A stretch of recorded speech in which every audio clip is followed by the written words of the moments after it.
Haut mam Patrick schon vu PwC fir kurzem huet PwC d'Resultater vun enger Impfro bei de Patron am Land publizeiert.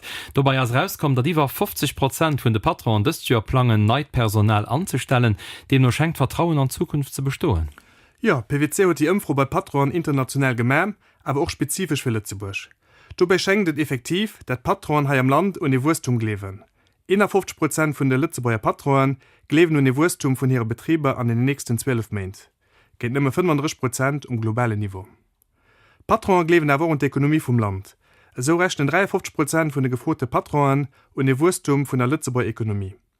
Dis Tendenz gëtt durch verschiedene Faktore konfirmiert.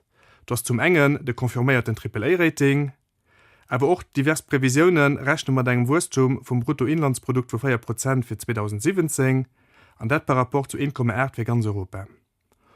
Auch der Rückgang vom Chômage, der par rapport zum 4 Jahr 706 Personen gefallen ist, als positiv für die Ökonomie. Was sind da laut der Impfro die größten Herausforderungen für als Patron?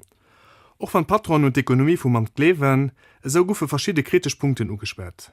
Top 3 wären high, als erst den Übermaß und Reglementationen mit 95%, als zweit die geopolitische Unsicherheit mit 91%, und als dritt Gefahr von der Cyberkriminalität mit 76%.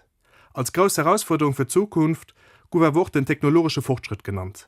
Aktuell benutzen 56% von den gefroten Patronen verschiedene Technologien für den Mond von ihren Klienten zu erfüllen. Hier werden an den nächsten Jahren neue Kompetenzen nötig sein. 24% von den Patronen gehen davon aus, dass die Kompetenzen am Moment noch nicht zu Lützeburg zu finden sind.